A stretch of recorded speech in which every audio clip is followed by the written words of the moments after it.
வணக்கம் ஃப்ரெண்ட்ஸ். பாண்டியன் ஸ்டோரில் இன்னும் எபிசோடில் என்ன நடக்குதுன்னு ஒரு நட பார்த்துட்டு வரலாம் வாங்க. பயங்கர கோவத்தோட வண்டியை எடுத்த சரவணன் மயில் வீட்டு வாசலில் கொண்டு வந்து நிறுத்துறாரு. வீட்டை ஒரு முறைச்சிக்கிட்டே வண்டியிலேருந்து இறங்கி சாவி எடுக்கிறாரு. பயங்கர வேகமாக வீட்டு வாசப்படி வரைக்கும் வர்றவர் அப்படியே நின்றுடுறாரு. ஏய் மயிலு, மயிலு, ஏய் தங்க மயிலு அப்படின்னு சரவணன் கூப்பிட பாக்கியமும் மாணிக்கமும் நிதானமாக வெளியே வர்றாங்க. அடி சக்க நானாமா, பார்த்தீங்களா நான் போட்ட போடல மாப்பிள்ளை மயிலை கூட்டிகிட்டு போக வந்திருக்காரு அப்படின்னு பாக்கியம் ரொம்ப பெருமையாக சந்தோஷமா சொல்ல மாணிக்கம் ரொம்ப ரொம்ப சந்தோஷமா ஆமான்னு தலையாட்டுறாரு. ஆமாம், கூட்டிக்கிட்டு போயிட்டு தான் அடுத்த வேலையை பார்ப்பாங்க அப்படின்னு சரவணன் சொல்ல பாக்கியத்து முகத்துல இருந்த சிரிப்பு காணா போகுது. மாணிக்கத்தோட முகமும் கோவத்துல இருக்க ஹச்டாக் மாதிரி மாறிடுது. நான் இங்க வந்த விஷயமே வேற. ஏங்க உங்களுக்கு கொஞ்சம் கூட அறிவில்ல அப்படின்னு சரவணன் சொல்ல பாக்கியம் அப்படியே அதிர்ச்சியோட பாக்குறாங்க. நீங்க எதுக்குங்க அஞ்சலி வீட்டுக்கு போனீங்க? அவ வீட்டுக்கு போறதுக்கும் அவளை பத்தி தப்பா பேசுறதுக்கும் உங்களுக்கு என்னங்க உரிமை இருக்குது அப்படின்னு சரவணன் கத்த, அஞ்சலியா அது யாருங்கிறாங்க பாக்கியம். இங்க பாருங்க, தேவையில்லாம என் கோவத்தை கிளறிக்கிட்டு இருக்காதீங்க, அதுக்கப்புறம் நல்லா இருக்காதுன்னு மிரட்டுறாரு சரவணன். அஞ்சலி யாருன்னு தான் அப்படின்னு யோசனையோட டக்குன்னு நிறுத்துற பாக்கியம். ஓ, நீங்க கூட்டிக்கிட்டு சுத்துறீங்களே, அவ பேர் தான் அஞ்சலியா அப்படின்னு ரொம்ப கிண்டலா கேட்குறாங்க பாக்கியம். ஏங்க முதல்ல நான் கேட்கறதுக்கு பதில சொல்லுங்க, அவ வீட்டுக்கு எதுக்குங்க போனீங்க அப்படின்னு சரவணன் கத்த. சம்பந்தப்பட்டவங்க 2 பேர் உங்கள் வீட்டில் ஏற்கனவே பேசியாச்சு, எதுவும் கேட்குற மாதிரி இல்லை, நான் வேற என்ன பண்ண முடியும் அப்படின்னு பாக்கியம் பேசிட்டு இருக்கு. இதை ஒரு விஷயம்னு கேட்க இவர் வந்துட்டாராங்கிற மாதிரி மாணிக்கம் பார்த்துட்டு இருக்காரு. அவ வீட்டில் தானே பேசி ஆகணும் அப்படின்னு பாக்கியம் சொல்ல, அந்த பொண்ணுக்காக தானே நீங்கள் மயில வேணான்னு வச்சிருக்கீங்க, சொல்லுங்க மாப்பிள்ளைங்கிறாரு மாணிக்கம். இங்கே பாருங்க, யாருக்கு யார் மாப்பிள்ளை, உறவை சொல்லி கூப்பிடுற வேலையெல்லாம் இங்கே வேண்டாம் அப்படின்னு சரவணன் சொல்ல, ஓஹோ இன்னும் மாப்பிள்ளை முறுக்கோடு தான் நிற்கிறாரோ அப்படின்ற மாதிரி மாணிக்கமும் பாக்கியமும் பார்க்குறாங்க. இங்கே பாருங்க, தங்கமயில் பண்ணின தப்புக்காக தான் நான் அவளை வேண்டான்னு சொன்னேன். நீங்கள் எல்லாரும் குடும்பமாக சேர்ந்து தப்பு பண்ணீங்க, அதனால தான் நான் அவளை வேண்டான்னு சொன்னேன். உங்கள் தப்பை மறைக்கிறதுக்காக அஞ்சலி வீட்டில் போய் கத்துவீங்களா அப்படின்னு சரவணன் கத்த மாணிக்கம் கொஞ்சம் பயத்தோட பாக்கியத்தை பார்க்குறாரு. நீ இரியா, நான் பார்த்துக்கிறேன் அப்படிங்கிற மாதிரி சரவணன் பக்கம் திரும்ப, அவள் வீட்டுக்கு போகிறதுக்கும் அவளை பற்றி தப்பாக பேசுறதுக்கும் உங்களுக்கு என்னங்க உரிமை இருக்குது அப்படின்னு சரவணன் சத்தம் போட்டுட்டு இருக்காரு. கரெக்டாக மயில் வேலை முடிஞ்ச அப்போ தான் வர்றாங்க. அவங்க 3 பேரை நின்று பேசிட்டு இருக்கத அப்படியே வாசலுக்கு வந்தவங்க நின்று பார்க்குறாங்க. மயிலோட அப்பா மயில் வர்றதை பார்த்துடுறாரு. மயில வேகமாக உள்ளர வர, நீங்கள் எதுக்காகங்க அவங்க வீட்டுக்கு போனீங்க, உங்களை தான் கேட்குறேன் அப்படின்னு சரவணன் விடாமல் அதையே கேட்டுட்டு இருக்காரு. வேகமாக வந்த மயில், என்னாச்சு இங்கே என்ன பிரச்சனைங்கிறாங்க. பாமா அப்படின்னு அவங்க அப்பா தயங்கிட்டு ஏதோ சொல்ல வர்றாரு. அப்பா என்னாச்சு அப்படின்னு மயிலு கேட்க, ஏன் உனக்கு எதுவுமே தெரியாதா அப்படின்னு சரவணன் கேட்க மயிலுக்கு ஒன்றும் புரியல, குழப்பத்தோட நிற்கிறாங்க. ஏய், இவரோட சோடி போட்டுட்டு சுத்துறாளே ஒருத்தி, அவளையும் கோவில்ல வச்சு உலகத்தையே மறந்து பேசிக்கிட்டு இருந்தாங்க அப்படின்னு பாக்கியம் சொல்ல சரவணன் கோவத்தோட அவங்கள திரும்பி முறைச்சிட்டு இருக்காரு. அடுத்தவ புருஷன் கூட இப்படியெல்லாம் பழகிட்டு இருக்காளே, இதெல்லாம் தப்பு இல்லையான்னு அவங்க அம்மா அப்பா கிட்ட கேட்டுட்டு வந்தேன், அவளை பெத்தவங்க கிட்டயே கேட்டுட்டு வந்தேன் அப்படின்னு பாக்கியம் சர்வ சாதாரணமா சொல்ல மயில் பயங்கர அதிர்ச்சியோட பாக்குறாங்க. அதுக்கு தாண்டி உன் புருஷன் என்னமோ சண்டைக்கு வர்றாரு அப்படின்னு உன் புருஷங்கிறத அழுத்தி சொல்றாங்க பாக்கியம். மா என்னம்மா பண்ணி வச்சிருக்கிற நீ அப்படின்னு மயில் கேட்க, இவன் என்ன பைத்தியக்காரி மாதிரி நம்மளை திட்டுறா அப்படின்னு பாக்கியம் அதிர்ச்சியோட பாக்குறாங்க. எதுக்கு யார் வீட்டுக்கெல்லாமோ நீ போற, ஏம்மா நீ இதெல்லாம் கொஞ்சம் கூட யோசிக்கவே மாட்டியா அப்படின்னு மயில் ரொம்பவே ஆதங்கமோ கோவமா கேட்க, உன் வாழ்க்கையை காப்பாற்ற என்ன பண்ணணுமோ அதை தான் மயில் அம்மா பண்ணிக்கிட்டு இருக்கிறேன் அப்படின்னு பாக்கியம் சொல்ல, ஐயோ அப்படின்னு நொந்து நூடுல்ஸ் ஆகி பார்க்குறாங்க மயில். இங்கே பாருங்க, உங்கள் பொண்ணு மேலே அக்கறை இருந்திருந்தா உண்மையை சொல்லி கல்யாணம் பண்ணி இருந்திருக்கணும் அப்படின்னு சரவணன் சொல்ல, போடாங்கிற மாதிரி முகத்தை திருப்பிக்கிறாங்க பாக்கியம்.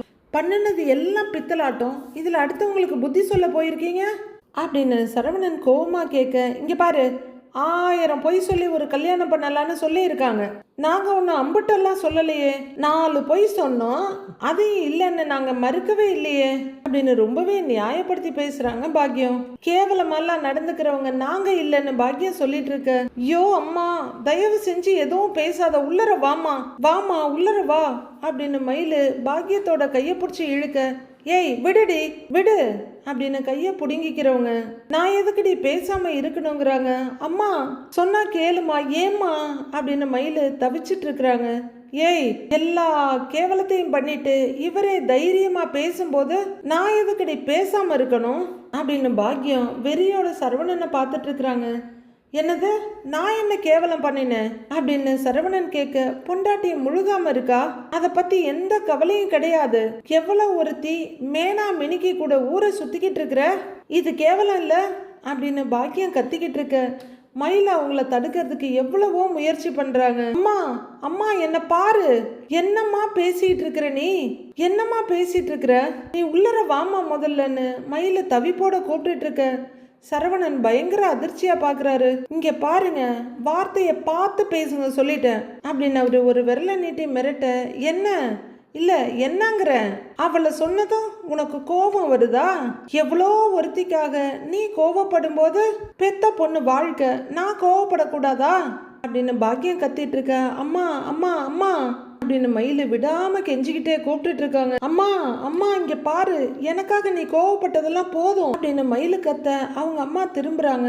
போதும்னு சொல்லிட்டேன், என் விஷயத்த நான் பாத்துக்கிறேன்னு சொல்லிட்டேன்ல, நீ ஏன் புரிஞ்சுக்கவே மாட்டேங்கிற, தேவையில்லாதெல்லாம் பேசிட்டு இருக்கன்னு மயிலு கேட்க, அவங்க அம்மா அதுவரில் பொறுமையா கேட்டவங்க, ஏய் என்னடி, என்ன உன் விஷயத்த நீயே பாத்துக்குவ, புருஷனும் வேண்டாம் ஒருத்தனும் வேண்டாம், நான் தனியாவே இருக்கிறேன்னு சொல்லுவ, அதானேடி வேணும் உனக்கு இந்த ஆள்கிட்ட இருந்து அப்படின்னு மயிலுக்கிட்ட அவங்க அம்மா சண்டை போட்டுட்டு இருக்க.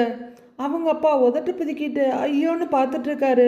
சரவணன், ஏன் முன்னாடியே இவ்வளவு நாடகம் பண்ணிட்டு இருக்கிறீங்களா, நான் இதுக்கு வெட்டி அங்க நின்றுட்டு இருக்கேன்ற மாதிரி கோவமா நிக்கிறாரு. என்னமோ ஒழுக்கத்துக்கே பேர் போன குடும்பத்துல பிறந்திருக்கேன்னு சொல்லுவீங்க, யாருமே வளர்க்காத அளவுக்கு உங்க அம்மா அப்பா உங்களை வளர்த்ததா வேற சொல்லிக்குவீங்க, இதுதான் உங்க வளர்ப்பா அப்படின்னு கையை நீட்டி பாக்கியம் கேவலமா பேசிட்டு இருக்க. மயிலு பாவம் ரொம்ப கஷ்டப்பட்டு தடுக்க முயற்சி பண்றாங்க. பொண்டாட்டி இருக்கும்போது வேற ஒருத்தி கூட பழகுறேன்னு சொல்ற பச்சை எனக்கே வாய் கூசுது, அந்த கருமத்தை செய்ய உனக்கு கூசல அப்படின்னு பாக்கியம் கத்த.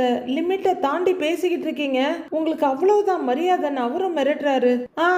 ஆமா, ரொம்ப மரியாதை தெரிஞ்ச ஆளுதான் நீ, எவ்வளோ ஒருத்தி கூட தொடர்பு வச்சிட்டு இருக்கிற நீ எல்லாம் அப்படின்னு பாக்கியம் பேசிட்டு இருக்க. அம்மா என்னம்மா பேசிட்டு இருக்கிற, நிறுத்துமா அப்படின்னு மயிலு கத்துறாங்க. மயிலு பேசாம இருனி அப்படின்னு மயில அடக்க. அம்மா அம்மா பேசாதம்மா, பக்கத்து வீட்டுக்காரங்க யாராவது பார்த்தா நமக்கு தான் அசிங்கம், வீட்டுல ஒரு பொண்ணை வேற வச்சிருக்கோமா, நீ முதல்ல உள்ளர போ, அப்பா கூட்டிக்கிட்டு போங்கப்பா, என்னப்பா பார்த்துக்கிட்டு நிக்கிறீங்கன்றாங்க மயில உங்க அப்பாட்ட. மா உங்க அம்மா என்னம்மா நியாயத்தை தானேம்மா கேட்குறா, அவ கேட்கட்டுமாங்கிறாரு உங்க அப்பா. அப்படின்னு பாக்கியம் சரவணனைய முறிச்சிட்டு இருக்க. ஏங்க, நியாயத்தை பத்தி பேசுறதுக்கெல்லாம் உங்களுக்கு தகுதி இருக்கா அப்படின்னு சரவணன் கேட்க. போதும் போதும், தகுதியை பத்தி எல்லாம் யார் தான் பேசுறதுன்ற விவஸ்தையே இல்லாம போச்சு. கோவில் 4 பேர் வந்து போற இடம், சாமி இருக்கிற இடம், அங்கேயே அவ கூட அந்த ஆட்டம் போடுறேன்னா வேற எங்கேயாவது இருந்திருந்தா என்ன ஆட்டம்லாம் போடுவ அப்படின்னு பாக்கியம் பேசிட்டு இருக்க. அம்மா அம்மா அப்படின்னு வாயில கைய வச்சுட்டு பதறாங்க மயிலு. உனக்கு தான் மனசாட்சி இல்ல, ஒரு பொம்பளை அவளுக்கும் தான் வெக்கம் மானம் சூடு சொரணி எதுவுமே கிடையாதா அப்படின்னு பாக்கியம் கத்திக்கிட்டே போதும்னு பயங்கரமா கத்துறாரு சரவணன். பாக்கியமே கொஞ்சம் பயந்து அரடி பின்னுக்கு வந்துடுறாங்க. ஏற்கனவே தலையில கல்ல தூக்கி போட வந்தவன் தானே அப்படின்னு பயந்து போய் மாணிக்கமும் கொஞ்சம் பாக்குறாரு. மயிலும் அது வரைக்கும் கெஞ்சின்னு கெஞ்சிட்டு இருந்தவங்க பயத்தோட பார்த்துட்டு இருக்க. இதுக்கு மேல ஒரு வார்த்தை பேசின நீ அப்புறம் நடக்கிறதே வேற அப்படின்னு பயங்கரமா மிரட்டுறாரு சரவணன். இங்க கடையில பாண்டியன் தனியா உட்கார்ந்துருக்காரு. எங்க தான் போனா அப்படின்னு யோசிச்சுட்டு நோட்டை எடுக்கிறதும் முடி வைக்கிறதுமா இருக்காரு. இப்போ அண்ணே அப்படின்னு கூப்பிட்டுட்டு ஒருத்தர் வர, வாங்க அப்படிங்கிறாரு பாண்டியன். லிஸ்ட்டு கொடுத்துருந்தேன், பொருளெல்லாம் போட்டு வச்சுட்டீங்களா அப்படின்னு அவர் கேட்க. போட்டாச்சுங்கிறாரு பாண்டியன். அவர் எவ்வளோன்னு பணத்தை கேட்டு கொடுக்க அங்க எடுத்து வச்சிருக்கு பாருங்க, அதுல எல்லாம் போட்டு வச்சாச்சுன்னு பாண்டியன் காட்ட எடுத்துக்கிறேன்னு அப்படிங்கிறவரு அங்க இருக்க கட்டப்பையை எடுத்துக்கிட்டு சரிண்ணே நான் வரேன்னு நடக்க ஆரம்பிக்கிறாரு. இந்தாங்க இந்தாங்க இந்தாங்க மீதிய பாக்கெட்ல வைங்க அப்படின்னு பாண்டியன் மீதிய கொடுக்க அவர் வாங்கிட்டு சரிண்ணே வரேன்னு கிளம்புறாரு. சரிங்கன்னு தலையாட்டிட்டு அதுக்கப்புறம் பாண்டியன் ரோட்டையே பார்த்துட்டு இருக்காரு. ரொம்ப நேரமாக ரோட்டையே பார்த்துட்டு இருக்கவர் ஃபோன் அடிச்சு பார்ப்போம் அப்படின்னு அவரோட ஃபோன் எடுத்து சரவணனுக்கு கால் பண்ணுறாரு. அப்போ கடைக்குள்ள இருந்து ரிங் சவுண்டு வர ஃபோன் எங்கேயே வச்சுட்டு போயிட்டானா அப்படின்னு சவுண்டு வர பக்கம் இப்படி அப்படின்னு தலையை நீட்டி பார்க்குறாரு பாண்டியன். ஃபோனை இங்கேயே வச்சுட்டு போயிட்டானா அப்படின்னு புலம்புறவர் அடுத்து என்ன பண்ணலான்னு கொஞ்ச நேரம் யோசிச்சுட்டு கதிருக்கு கால் பண்ணுறாரு. வண்டியில் வந்துட்டு இருக்க கதிர் வண்டியை ஓரமாக நிறுத்திட்டு மொபைல் எடுத்து பார்க்குறாரு. இவர் எது கூப்பிடுறாருன்ற மாதிரி கொஞ்ச நேரம் யோசிக்கிற கதிர் கால் அட்டன் பண்ணி சொல்லுங்கப்பாங்கிறாரு. அவரு எங்கடா இருக்கான்னு கேட்குறாரு. வேலை விஷயமா வெளியே வந்திருக்கேன்பான்னு கதிர் சொல்ல ஒன்றும் இல்லடா ஒரு சின்ன பிரச்சனைங்கிறாரு பாண்டியன். என்னாச்சு அப்படின்னு படபடப்போட கதிர் கேட்க நம்ம சரவணே அந்த பொண்ணோட பேசிட்டு இருக்கத மயிலோட அம்மா பார்த்துட்டாங்களாமா. அதுக்குன்னு நேராக அவங்க அந்த பொண்ணு வீட்டுக்கு போய் பெரிய பிரச்சனை பண்ணிட்டாங்களாம். அப்புறம் அந்த பொண்ணோட அப்பா நம்ம கடைக்கு வந்து ரொம்ப வருத்தப்பட்டு பேசிட்டு போனாரு. இதை தெரிஞ்சுக்கிட்ட சரவணே கோவமா கிளம்பி வெளியில போயிட்டான்டா அப்படின்னு பாண்டியன் சொல்ல அண்ணன் எங்கப்பா போச்சுன்னு கேக்குறாரு கதிர். அவன் எங்க போறான் என்ன செய்யறான்னு என்னைக்கு சொல்லிட்டு போயிருக்கான். கோவமா கிளம்பி போனான்டா, போய் ரொம்ப நேரம் ஆச்சு. அநேகமா அவன் தங்கமயில் வீட்டுக்கு தான் போயிருப்பான்னு பாண்டியன் சொல்ல சோ அப்படின்னு நிக்கிறாரு கதிர். டேய் அவன் அங்க போய் ஏதாவது பிரச்சனை பண்ணிடுவானோன்னு பயமா இருக்குடா, நீ ஒரு எட்டு அங்க போய் பாக்குறியா அப்படின்னு பாண்டியன் கேட்க சரிப்பா நான் உடனே போறேங்கிறாரு கதிர். இல்லடா நானே போயிருப்பேன், இங்க கடையில வேற ஆள் இல்ல, அப்படி நான் போறதா இருந்தா கடையை பூட்டிட்டு தான் போகணும் அதான் அப்படின்னு பாண்டியன் சொல்ல அதெல்லாம் ஒன்றும் பிரச்சனை இல்லப்பா நான் பாத்துக்கிறேன், நான் பக்கத்துல தான் இருக்கேங்கிறாரு கதிர். நான் போய் பாக்குறேன்ப்பா அப்படின்னு அவர் சொல்ல சரி சீக்கிரம் போங்கிறாரு பாண்டியன். சரிப்பான்னு கதிர் போனை வைக்க பாண்டியனும் போனை வைக்கிறாரு. போனை பாக்கெட்ல சொருகிக்கிட்டு கதிர் வண்டி எடுக்கிறாரு. இங்க சரவணன் இன்னும் மயில் வீட்டில் தான் இருக்காரு. இங்க பாருங்க ஒரு விஷயம் நான் தெளிவா சொல்றேன், உங்க குடும்பத்துக்கும் எங்க குடும்பத்துக்கும் எந்த சம்பந்தமும் கிடையாது அப்படின்னு சரவணன் சொல்ல மயிலும் கண்ணீரோட அதிர்ந்து போய் பார்க்குறாங்க. உங்க பொண்ணுக்கும் எனக்கும் எந்த சம்பந்தமும் கிடையாது அப்படின்னு சரவணன் சொல்ல ஐயோ மாப்பிள்ள இப்படிலாம் சொல்லாதீங்கன்ற மாதிரி மாணிக்கம் தவிக்கிறாரு. மக உண்டாகி இருக்கா எப்படியும் கூட்டிட்டு போயிடுவாங்கன்ற நம்பிக்கையிலேயே இருக்கிற பாக்கியம் அப்படியே அதிர்ந்து போய் பார்க்க சரவணன் சொன்ன வேர்ட்ஸ்ல காயப்பட்டு மயிலும் பாவமா பார்த்துட்டு நிக்கிறாங்க. இதுக்கு மேல என்னோட விஷயத்துல தலையிட்டீங்க நடக்கிறதே வேற அதுக்கப்புறம் அப்படின்னு சரவணன் சொல்ல என்னையா என்ன உன் விஷயம் என்ன விஷயம் என்ன விஷயத்தை நீ கிழிப்ப, என் பொண்ணு வாழ்க்கையை பாதிக்கிற எந்த விஷயத்தையுமே நான் விட மாட்டேன், என் பொண்ணு வாழ்க்கையில வேற யாரையுமே நான் உள்ளர வர விட மாட்டேன் அப்படின்னு பாக்கியம் கத்திட்டு இருக்க சுயநினைவுக்கு வந்த மயிலு அம்மா அம்மான்னு கையை பிடிச்சி கூப்பிட்டுட்டே இருக்காங்க. அம்மா அம்மா இங்க பாருமா என்ன கொஞ்சம் பாருமா, தேவையில்லாம இதெல்லாம் பேசிட்டு இருக்காதம்மா, எனக்காக இந்த ஒரு தடவை உள்ளரவாமா பேசாதம்மா அப்படின்னு மயிலு கெஞ்சிக்கிட்டு நிக்கிறாங்க. ஏய் நான் இங்க இருந்து போக மாட்டேன்டி மயிலு அப்படின்னு அவங்க அம்மா சொல்ல அம்மா ஏமா தேவையில்லாம பேசிட்டு இருக்கிற அப்படிங்கிற மயிலு சரவணன் பக்கம் திரும்பி இங்க பாருங்க அம்மா ஏதோ தெரியாம பண்ணிட்டாங்க மன்னிச்சிருங்க, இதுக்கு மேல உங்க விஷயத்துல தலையிட மாட்டாங்க, கண்டிப்பா தலையிட மாட்டாங்க, நீங்க முதல்ல கிளம்புங்கன்றாங்க மயிலு. சரவணன் இது என்ன புது நாடகமான்ற மாதிரி பார்த்துட்டு இருக்க அம்மா நீ என்னம்மா இவர்கிட்ட போய் மன்னிப்பெல்லாம் கேட்டுட்டு இருக்கிற அப்படின்னு சொல்ல அப்பா அப்பா என்னப்பா நீங்களுமா அப்படின்ற மாதிரி மயிலு தவிப்போட அவங்க அப்பாவை பார்க்க தெரியாம தப்பு பண்றதுக்கு அவங்க என்ன குழந்தையா, வேணும்னு தானே எல்லாத்தையும் பண்ணிக்கிட்டு இருக்காங்க, என்ன நிம்மதியா இருக்க விடக்கூடாதுங்கிறதுக்காக தானே இவங்க எல்லாத்தையும் பண்ணிட்டு இருக்காங்க அப்படின்னு சரவணன் சொல்லிட்டு இருக்க. ஆமா ஆமா அப்படின்னு அவங்க அம்மா கத்திட்டு இருக்க அதுக்கு ஆப்போசிட்டா ஐயோ அப்படிலாம் இல்லை அப்படின்னு மயிலு சொல்லிட்டு இருக்காங்க. ஏன் மகளை அழ வச்சுட்டு நீ எவ கூடயோ நிம்மதியா இருந்துருவியா, உன்னை நான் நிம்மதியா இருக்க விட்டுருவனா, உன்னையும் நான் சந்தோஷமா இருக்க விட மாட்டேன், அவளையும் நான் சந்தோஷமா இருக்க விட மாட்டேன் அப்படின்னு பாக்கியம் வெறி பிடிச்ச மாதிரி கத்திட்டு இருக்க. அம்மா அம்மான்னு கெஞ்சி கூத்தாடிட்டு இருக்காங்க மயிலு. மயிலு இவ்வளோ நேரம் நின்று பேசிட்டு இருக்கிறதுக்கு எப்பவும் அவங்க கையில எடுக்கிற ஆயுதம் நான் இந்த வீட்டை விட்டு போறேன் எங்கேயோ போய் தொலைறேன்னு சொல்றத சொல்லியிருந்தா கூட அவங்க அம்மா கொஞ்சம் அடங்கி இருப்பாங்க. சரி எப்படி இருந்தாலும் இந்த பிரச்சனைக்கு ஒரு முடிவு வரட்டும், தோ பாரு இப்பவாச்சும் அவ வீட்டுக்கு முன்னாடி போய் நின்னுதான் சண்டை போட்டேன். இதுக்கு மேலையும் 2 பேரும் பழகிறத நிறுத்தலன்னு வையே, அவளையும் போலீஸ் ஸ்டேஷனுக்கு இழுப்பேன். உங்க 2 பேரையும் அசிங்கப்படுத்துவேன். உங்க 2 பேரையும் வாழவே விடமாட்டேயா, வாழவே விடமாட்டேன்னு பாக்கியம் கத்திட்டு இருக்க. என்ன வாழ விடமாட்ட, வாழ விடமாட்ட அப்படின்னு சரவணன் கோவமா கத்திட்டு இருக்காரு. விடமாட்டேன், ஒரு நாள் விடமாட்டேன் அப்படின்னு பாக்கியம் கத்திட்டு இருக்க. என்ன விடமாட்டியா, விடமாட்டியா நீ யாரு விடுறதுக்கு அப்படின்னு சுத்தி முத்தி பாக்குற சரவணன் அங்க மூலையிலிருந்து ஒரு பெரிய கல்லை தூக்கிட்டு வர்றாரு. பாக்கியம் பயந்து போக மயில முன்னாடி வந்து தடுக்கிறாங்க. அவங்க அப்பாவும் தடுக்கிறதுக்காக வர்றாரு. உடனே பாக்கியம் பயந்து போய், மயிலு உள்ளர வா, உனக்கு ஏதாவது ஆயிரப்போது மேல போட்டுக்கிட்டு தொலைச்சிட போறான், வா. என்ன இங்க வந்து கலாட்டா பண்ணிட்டு இருக்கிறியா நீ? உன்னைய என்ன பாக்கியம் கத்திட்டு இருக்க. சரவணன் ஒரு பக்கம் கத்திக்கிட்டு இருக்க, இன்னொரு பக்கம் மாணிக்கம் ஒரு கையை பிடிச்சிட்டு அலறிக்கிட்டு இருக்காரு. அம்மா அம்மான்னு மயில அவங்க அம்மா உள்ளர தள்ளி விட போராட, மயிலு உன் வாழ்க்கைக்காக தான் மயிலு போராடிக்கிட்டு இருக்கிறேன் அப்படின்னு பாக்கியம் கத்திட்டு இருக்க. கரெக்டா அங்க வர்ற கதிர் அங்க வண்டியை ஸ்லோ பண்ணி நிறுத்திட்டு திரும்பி பார்க்க இங்க இந்த சீன் ஓடிட்டு இருக்கு. அண்ணே அண்ணே அப்படின்னு கத்திக்கிட்டு வண்டியை டப்பார்னு ஸ்டாண்டு போட்டு ஓடி வர்றாரு கதிர் உள்ளர. அண்ணே அண்ணே என்னென்ன பண்ணிட்டு இருக்கிற, அண்ணே கல்ல கீழே போடு அப்படின்னு அவரு ஒரு பக்கம் வந்து பிடிக்க, போடியா போடு, என் தலையில போடு அப்படின்னு பாக்கியம் முன்னாடி போய் தலையை நீட்டிட்டு இருக்காங்க. எப்படியும் கதிர் வந்துட்டான், சரவணனை அடக்கிடுவான், ஒன்றும் பண்ண முடியாதுன்ற தைரியத்துல பாக்கியம் போய் தலையை விட்டுக்கிட்டு இருக்கிறாங்க. அம்மா தயவு செஞ்சு வாமா, சொன்னா கேளுமா அப்படின்னு மயிலும் பதறி அடிச்சு அவங்க அம்மாவை பின்னுக்கு இழுக்கிறாங்க. கதிர் ரொம்ப போராடி அண்ணன் கையை பிடிச்சி கீழே கொண்டு வந்து கையில இருக்க கல்லை பிடுங்கிடுறாரு. மாணிக்கம் ஒரு பக்கம் சரவணனோட கையை விடாம பிடிச்சிக்கிட்டே இருக்காரு. அம்மா அம்மா பேசாதம்மா, வாமா உள்ளறன்னு மயில இழுத்துட்டு இருக்க. அண்ணே என்னென்ன பண்ணிட்டு இருக்க, வாண்ணே போலான்னு கதிரும் கூப்பிட்டு இருக்காரு. என்னங்க அப்படின்னு மயிலு இந்த பக்கமா அந்த பக்கமா தவியா தவிச்சிட்டு இருக்காங்க. டேய் விடுறா அப்படின்னு சரவணன் பயங்கர வேகத்தோட கையை உதற மயிலு அவங்க அம்மா அப்பான்னு எல்லாருமே பயந்து போறாங்க. கதிரும் பயந்து தான் போறாரு. அண்ணே சொன்னா கேளுண்ணே, வேணான்னு பயமும் பதட்டமா சொல்றாரு. அவங்க வேற கன்சீவா இருக்காங்க, இந்த பிரச்சனையால அவங்களுக்கு ஏதாவது ஆயிட போகுது, அவங்கள பார்த்தாலே படபடப்பா ரொம்ப பயந்து போயிருக்காங்கன்னு கதிர் ரொம்ப பதட்டமாகறாரு. இங்க பாருங்க, உங்க பொண்ணுக்கும் எனக்கும் இடையில எதுவுமே கிடையாது. தேவையில்லாம உங்க பொண்ணை காரணமா வச்சு என் வாழ்க்கையில தலையிட்டீங்க, அப்புறம் என்ன நடக்கும்னே தெரியாது அப்படின்னு சரவணன் பயங்கர கோபத்துல கத்துறாரு. உனக்கும் என் பொண்ணுக்கும் எதுவும் இல்லைன்னு இன்னும் கோர்ட்டு முடிவு பண்ணல அப்படின்னு பாக்கியம் மறுபடியும் ஆரம்பிக்க, ஐயோ அம்மா அப்படின்னு மயில அவங்க அம்மா கையை பிடிச்சி இழுக்கிறாங்க. அதை நீ மட்டும் சொல்லிட்டு ஆயிடுச்சா, சட்டப்படி கல்யாணம் நடந்திருக்கு அப்படின்னு பாக்கியம் சொல்லிட்டு இருக்க. கண்டிப்பா விவாகரத்து கிடைக்குங்கிறாரு சரவணன். நான் அதை நடக்க விட்டாதானே அப்படின்னு பாக்கியம் கத்திட்டு இருக்க. அம்மா அம்மான்னு அலறாங்க மயிலு.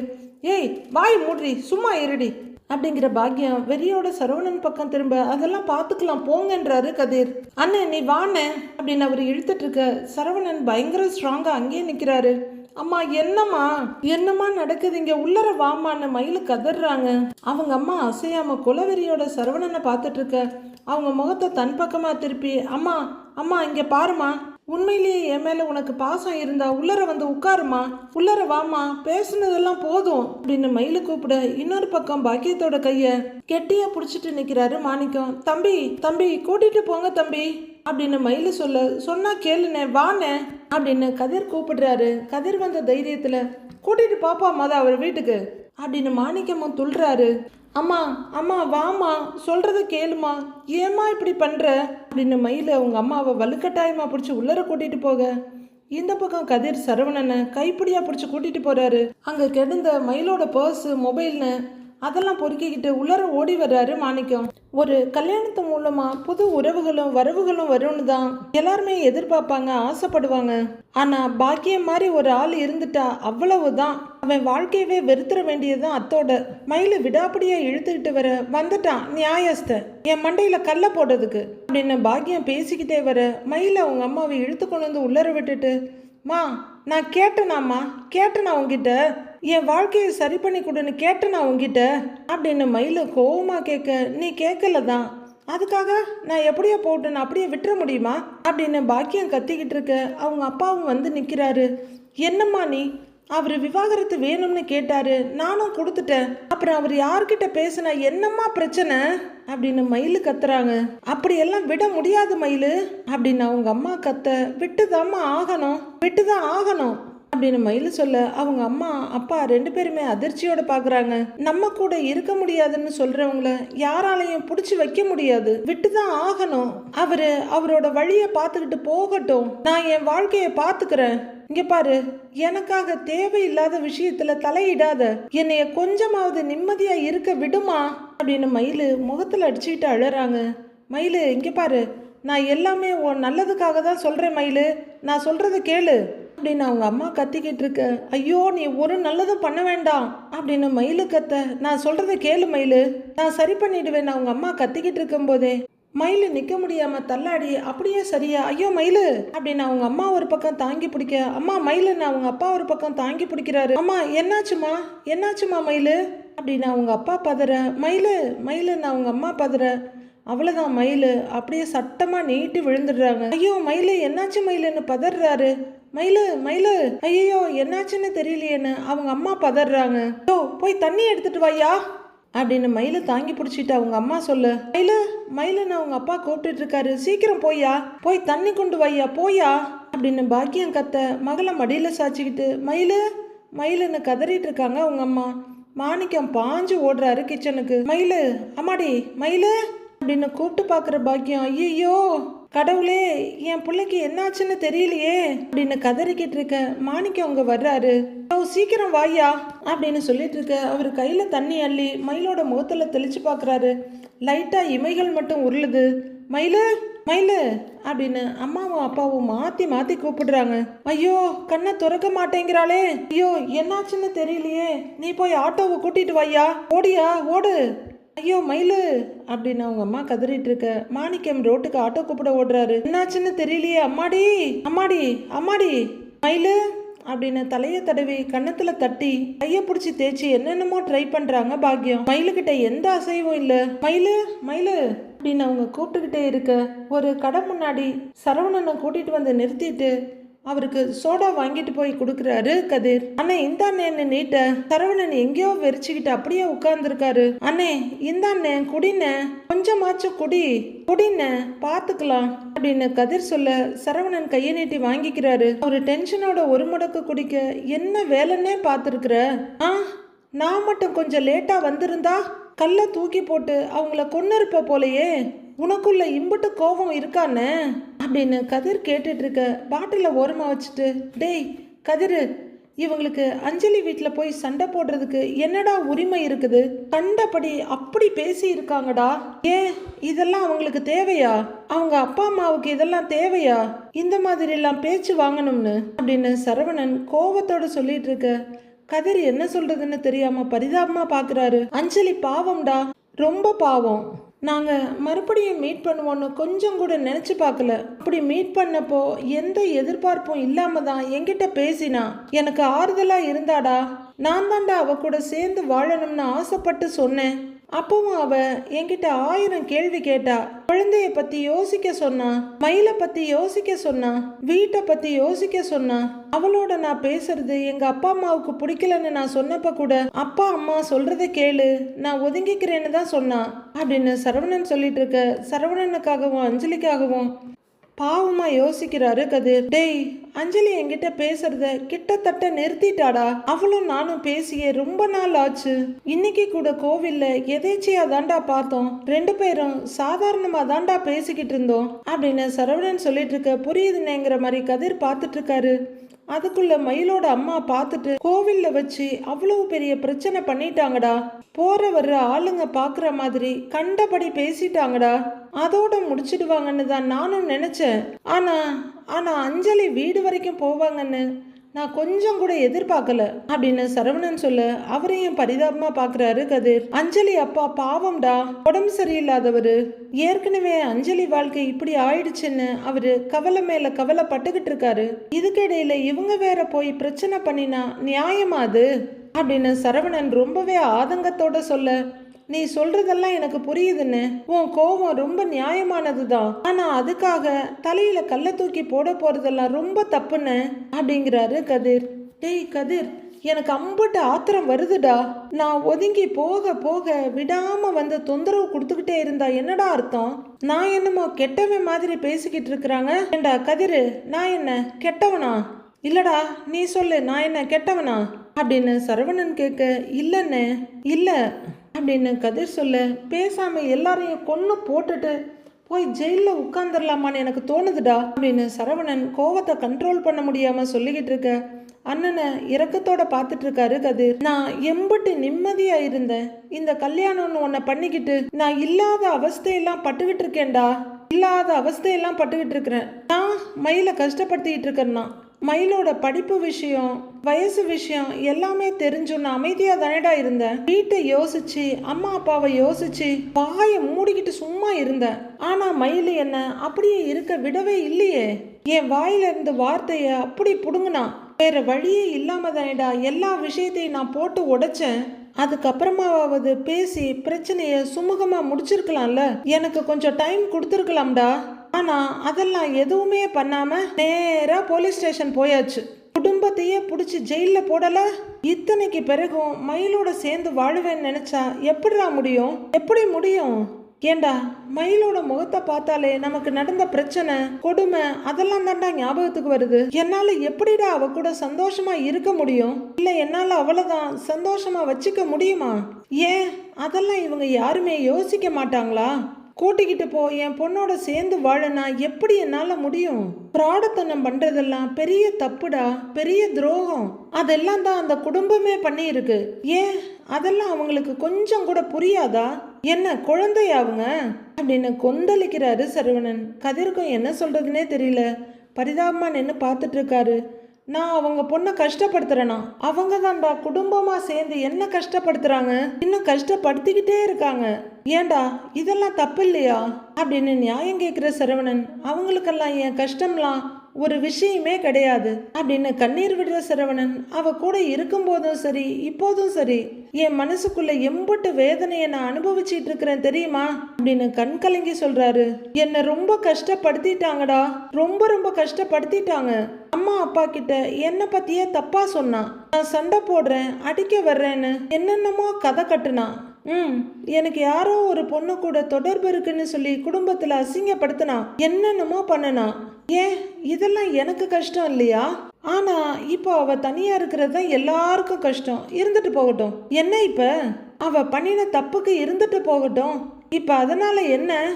அப்பா முடியலடா, சத்தியமா என்னால முடியல அப்படிங்கிற சரவணன் அவரை கண்ட்ரோல் பண்ணிக்கவே முடியாம, கதிரு நான் எந்த தப்புமே பண்ணலடா.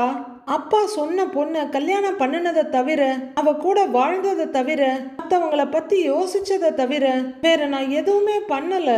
ஆனா தண்டனை மட்டும் எக்கச்சக்கமா நான் தான் அனுபவிச்சிட்டு இருக்கிறேன் அப்படின்னு நெஞ்சில் அடிச்சுக்கிறாரு சரவணன். நான் தான் அனுபவிக்கிறேன்னு மறுபடியும் தட்டிக்கிறாரு. கதிரு நான் சும்மா எல்லாம் சொல்லலடா, பேசாம அவங்களெல்லாம் கொன்னுட்டு போய் ஜெயிலில் உட்காந்துடலான்னு இருக்கேன் அப்படின்னு சரவணன் மறுபடியும் உணர்ச்சி வசப்பட, கதிர் ரொம்பவே சங்கடமோ பரிதாபமா பார்த்துட்டு இருக்காரு. என்னென்ன இப்படியே சொல்லிட்டு இருக்கேன்னு அதிர்ச்சியோட பார்த்துட்டு இருக்க, இல்லைன்னா எதை பத்தியுமே கவலைப்படாம செத்து போயிடலான்னு தோணுதுரா அப்படின்னு சரவணன் சொல்ல, அண்ணே என்னென்ன பேசுற நீ?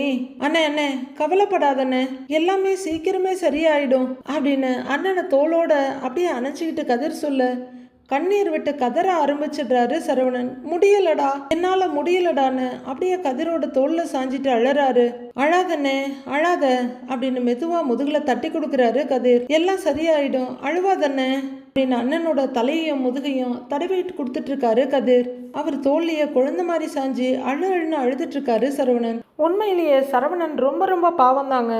ஆனா பாக்கியம் எதுக்கும் அடங்குற விதமா தெரியல. எப்படியோ ஒரு விதத்துல மகள் அங்க அனுப்பிடணும்னு குறியா இருக்கிறாங்க. இப்ப கர்ப்பத்தை காரணமா வச்சு அவங்க ஆடிக்கிட்டு இருக்க மயில் மயக்கம் போட்டு விழுந்திருக்காங்க. இதுக்கப்புறம் என்ன நடக்க போகுதுன்னு வர எபிசோட்ல பார்க்கலாம் ஃப்ரெண்ட்ஸ்.